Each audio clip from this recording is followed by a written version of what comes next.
You gotta be kidding me. All right, taking over an account, fire alarm count to be precise. Been doing this a long time. I've seen this amateur programming type style quite a bit. Gaps and whatnot when you program devices and smoke detectors, heat detectors, and modules. You'll see that here on this beautiful screen. You'll see the gaps, and you got 1 missing, 2 skipped, 3, 4, 5 in the gaps. They're programming it like an old streamline. But anyways, this is the simulation. And in this beautiful simulation, you should be able to click on any alarm device and see what it activates for an output. So 32, which happens to be this guy right here, is the master box, which is good. So you click on here, you'll see these are all my NAC circuits, my horn strobes. None of those activate off that smoke. Master box does. Good. Same thing for all of these devices.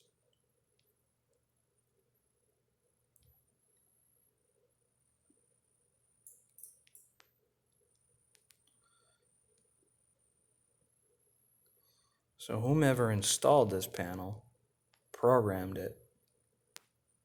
Not a single one of these smoke detectors will put this building into actual evacuation alarm. Pull stations, same deal.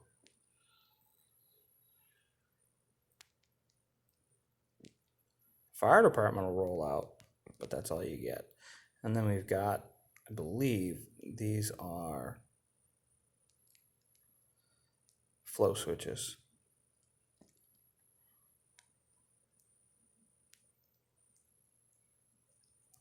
This one I'm not even sure, it's 25. All right, so we'll go into the modules. 25. All right, main flow switch. That's awesome. So what do we got? Oh, supervisory tamper switch was 31. So tampers go into alarm and activate horn strobes. Exterior pull station is 29. Let's go back into there. Graphic view. Exterior pull. Modules again. Supervisories are 24 and 31.